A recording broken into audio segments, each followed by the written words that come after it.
ఈరోజు మత్స్యకారుల ఫ్యామిలీలో 69,000 మందికి పింఛన్లు ఇస్తున్నాం. ఈ విషయం కూడా మీరు గుర్తుపెట్టుకోవాల్సిన అవసరం ఉంది. 4,000 రూపాయలు ఒకప్పుడు ఎన్టీ రామారావు గారు 30 రూపాయలతో ప్రారంభించారు. నేను వస్తానే దాన్ని 75 రూపాయలు చేశాను.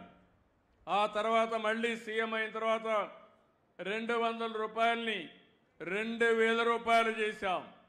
ఇప్పుడు 3,000 నుంచి ఒకేసారి 4,000 రూపాయలు చేసిన పార్టీ ఎన్డీఏ. ఇది కాకుండా మీరు ఒకసారి చూస్తే 6,000 రూపాయలు దివ్యాంగులకు ఇస్తున్నాం. వాళ్ళల్లో కూడా 500 నుంచి 6,000 రూపాయలు పెంచాం. అది కూడా నేనే పెంచాను. ఇంకో పక్క 10,000 రూపాయలు ఇస్తున్నాం. డయాలసిస్ చేసుకున్న కిడ్నీ ప్రాబ్లమ్స్ ఉన్న వాళ్ళకి ఇచ్చాం. బెడ్కే పరిమితమైన వాళ్ళకి 15,000 ఇస్తున్నాం. దేశంలో పేదవాళ్లకు పింఛన్లు 33,000 రూపాయలు, 33,000 కోట్లు ఇచ్చే ఏకైక పార్టీ భారతదేశంలో ఎన్డీఏ ఆంధ్రప్రదేశ్. ఏ రాష్ట్రంలో ఇవ్వడం లేదు. కనీసం ఒక్కొక్క ఇంటికి 48,000 రూపాయలు సంవత్సరానికి ఇంకా ఎక్కువ వచ్చే అవకాశాలు క్రియేట్ చేశామని చెప్పి కూడా నేను మీకు తెలియజేస్తున్నా. ఇంకో పక్క మీరందరూ చూస్తే ఎవరైనా చనిపోతే ఎక్స్గ్రేషియా 10 లక్షల రూపాయలు ఇస్తున్నాం. ఇంకా కొంతమంది ఉన్నారంటే వాళ్ళందరికీ కూడా క్లియర్ చేస్తాం. అదే మరి లీటర్ డీజిల్కి 9 రూపాయలు సబ్సిడీ ఇస్తున్నాం. ఇంకో పక్క 23,062 బోట్లకి డీజిల్ కింద సంవత్సరానికి 50 కోట్లు ఇస్తున్నాం. ఇంకా పెంచాలి చూస్తే పెంచుతాం. నేను ఇప్పుడు చూశాను, నన్ను కొన్ని విషయాలు అడిగారు. అవన్నీ మీరు చూస్తే ఇవన్నీ కూడా ఆర్గనైజ్డ్గా చేస్తే మీ ఖర్చు తగ్గుతుంది. నేను మా డిపార్ట్మెంట్కి ఆదేశాలు ఇస్తున్నా. మత్స్యకారుల జీవితాల్లో వెలుగు రావాలంటే, అందరితో సమానంగా మీరు బాగుపడాలంటే ప్రత్యేకంగా మీకు ఏం చేయాలో ఒక ప్రణాళిక తయారు చేసి ఆ ప్రణాళిక అమలు చేసే బాధ్యత మేము తీసుకుంటామని చెప్పి మీ అందరికీ హామీ ఇస్తున్నా. దీనికోసం 9 షిప్పింగ్ హార్బర్లు నిర్మాణం చేస్తున్నాం. 1,991 కోట్ల రూపాయలు ఖర్చు పెడుతున్నాం. ఇక్కడుండి బుడగట్లపాలెం మీ అందరికీ హామీ ఇస్తున్నా. 1 సంవత్సరం లోపల పూర్తి చేసి మళ్ళీ మీకు అందరికీ అందజేస్తాను. ఒక బాధ్యతగా తీసుకుంటాం. దీన్ని ఒక సవాలుగా తీసుకుంటాం. ఆ తర్వాత ఇక్కడ ఇంకొక విషయం కూడా చెప్తున్నా. ఇక్కడ మీకే బోట్లు కొనిచ్చి అవసరమైతే మీ గ్రామాన్ని ఒక సెంటర్గా తీసుకుని ఒక ఎకనామిక్ యాక్టివిటీకి ఆర్థికంగా ఎట్లా ముందుకు పోవాలో అన్నీ కూడా ఇక్కడ ఏర్పాట్లు చేస్తాం. ఇప్పుడే నేను ఒకటే మీ అందరికీ హామీ ఇస్తున్నాను. ఇక్కడ చూస్తే ఎంత సుందరంగా ఉందో మీరు ఒకసారి చూడండి. మంచి కొబ్బరి చెట్లు, ఒక పక్క సముద్రం, ఈ రెండు ఉపయోగించుకొని పక్కనే విమానాశ్రయం 40 కిలోమీటర్లు. గంట కూడా అవసరంలా 35 నిమిషాలు వెళ్ళిపోతారు విమానాశ్రయానికి. ఎవరైనా రావాలంటే టూరిస్టులు అందరూ దీనికంటే మంచి ప్రదేశాలు ప్రపంచంలో ఎక్కడా ఉండవు. అలాంటి ప్రదేశాలు ఉన్నప్పుడు దీన్ని ఏ విధంగా మనం అభివృద్ధి చేయాలనో మనం కానీ చేయగలిగితే శ్రీకాకుళం నుంచి ఇచ్చాపురం నుంచి మన విశాఖపట్నం వరకు బ్రహ్మాండంగా అభివృద్ధి అవుతుందని చెప్పి కూడా నేను మీకు తెలియజేస్తున్నా. ఇప్పుడే నేను మీ అందరికీ చెప్పాను,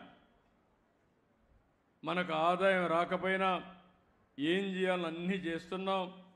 ఇవి చేస్తూనే పెద్ద ఎత్తున పెట్టుబడులకు కూడా సమిక్షేమ అభివృద్ధి నుంచి చాలాసార్లు మీకు చెప్పాను. ఈరోజు మీరు సముద్రంలోకి వెళ్తారు, వెళితే చేపలు పడితే ఆ చేపలు అమ్మితే మీకు ఆదాయం వస్తుంది. మీరు ఈ విషయం గుర్తుపెట్టుకోవాలి. చేపలు పట్టుకోకపోతే అప్పు తీసుకోవాలి. 2 రోజులు 3 రోజులు 1 నెల 2 నెలలు అయిన తర్వాత అప్పిచ్చేవాడు ముఖం చాటేస్తాడు. లేకపోతే మీరు ఇచ్చిన అప్పు కట్టకపోతే మీ ఆస్తులు జప్తు చేస్తారు. నేను అందుకనే ఆలోచిస్తున్నాను, అభివృద్ధి చేయాలి, సంపద సృష్టించాలి, ఆదాయాన్ని పెంచాలి, మీకు సంక్షేమం ఇవ్వాలి, మళ్ళీ అభివృద్ధి చేయాలి, మిమ్మల్ని అందరినీ బాగు చేయాలి, మీ జీవన ప్రమాణాలు పెంచాలనే ఉద్దేశంతోనే నేను ముందుకు పోతున్నాను. 5 సంవత్సరాల అభివృద్ధి ఆగిపోయింది. అభివృద్ధి ఆగిపోయి అప్పులు పెరిగిపోయినాయి. ఏది కూడా పెట్టుబడులు పెట్టలేదు. పరిశ్రమలు పారిపోయినాయి. అన్నీ కూడా పనులన్నీ ఆగిపోయినాయి. దీనివల్ల చాలా నష్టం వచ్చింది. అదే కానీ తెలుగుదేశం ప్రభుత్వం అధికారంలో ఉంటే ఇప్పుడు 16 లక్షలు లేదంటే 17 లక్షల కోట్ల రూపాయలు సంపద ఉంది. అదే తెలుగుదేశం ఉంటే అదనంగా 7 లక్షల కోట్ల రూపాయలు సంపద పెరిగేది. దీనివల్ల మీ తలసరి ఆదాయం ప్రతి ఒక్క ఇంటికి ఇంకొక 50,000 70,000 రూపాయలు అదనంగా పెరిగేది. అంటే ఈరోజు 5,000 10,000 ఇవ్వడం కంటే నేను ఎప్పుడూ ఒక మాట చెప్తాను, ప్రతిరోజు చేప ఇవ్వాల్సింది. మీ జీవితాలు బాగుపడే వరకు మీకు ఆర్థికంగా సహాయం చేయాలి, సంక్షేమ కార్యక్రమాలు ఇవ్వాలి. అదే సమయంలో చేపలు పట్టే మార్గం కూడా మీకు చూపిస్తే తద్వారా మీ ఆదాయం పెరుగుతుంది, మీ జీవితాలు పెరుగుతాయి.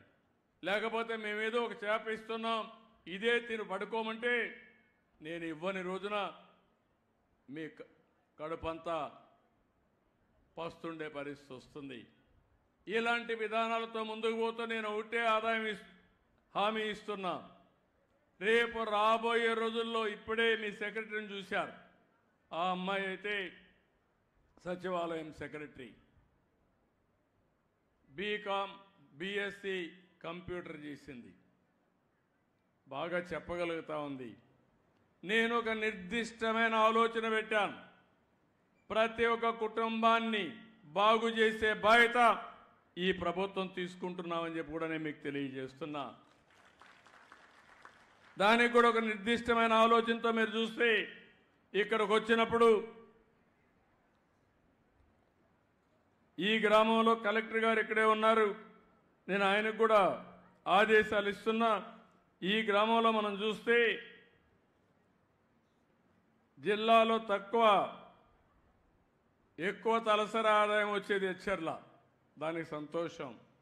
మీకంటే మిగిలిన వాళ్ళు ఇంకా వెనుకబడి ఉన్నారు. కానీ నియోజకవర్గంలో తక్కువ తలసరి ఆదాయం వచ్చేది మళ్ళా మీ మండలం.